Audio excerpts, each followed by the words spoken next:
Speaking at the press conference held in Accra, a member of the Fix the Country campaigners, Felicity Nelson, noted that the Police Professional Standards Bureau, which is the department of the police service which deals with complaints from the public, has been rendered ineffective, giving room to the police force to abuse the rights of civilians. We are also witnessing several instances where police officers in crowd policing situations have consistently discharged live ammunition and firearms with impunity and without care for life and limb of persons exercising their freedom of assembly. Rather than providing policing that is conscious of democratic rights, such as the freedom of assembly, so as to provide protesters with the protection of the law, incentive-driven police killings are carried out with impunity.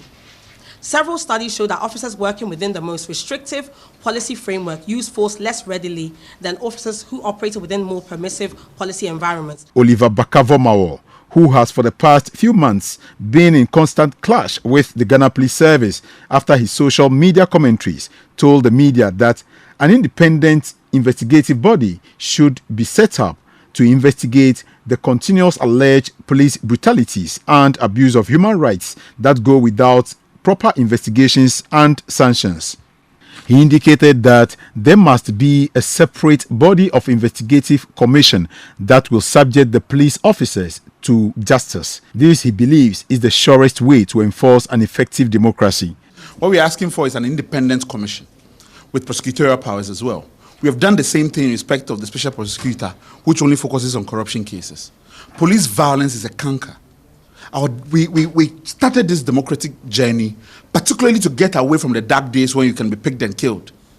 And so this violence thing is what we're asking for, a similar body with independent powers to just investigate interactions of police that lead to death. And that's what we're asking for. You know, all this talk of doing all this show on television doesn't help anybody. So we are completely agreed in that regard.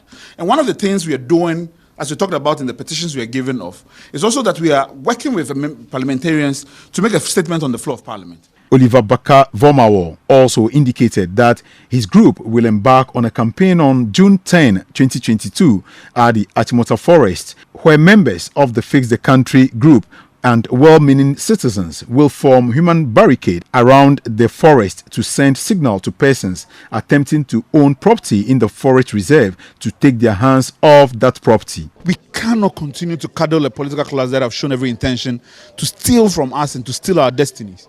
You know, I've talked about something in the past where I said, even if this country was to break down to the last point, these people will steal the doorknob on their way out of the country. That is the intention they have shown. And I think that this is the point where we come together and say enough is enough. This is the largest carbon sink in the capital. And we are calling on all Ghanaians to come and let's form a human shield around the Achimota Forest. For 3 days, let us send a message to these people that you cannot continue to have your way in this. If not, it's not a democracy. Some families and victims of police brutalities shared harrowing experiences they suffered in the hands of police officers. The police officer named Commando singled out a turner from among the two boys and brought him to the counterback and used some huge stick to repeatedly beat him. Like, we have evidences. It was on radio. A lot of people talked about it, and a lot of people saw this happen. And there are people willing to testify.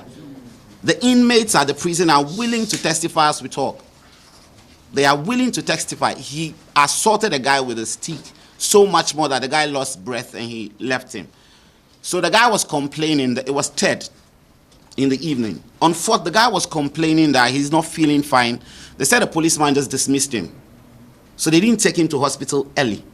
They took him to the hospital around 4th in the evening. And on the 5th, he died. On 26th of June 2021, Kaka was attacked right in our house. Thereof, he was taken to Edra Municipal Hospital. From there to Konfanochi Teaching Hospital in Kumasi. On 28th of June, he died. So from there was no any police investigation.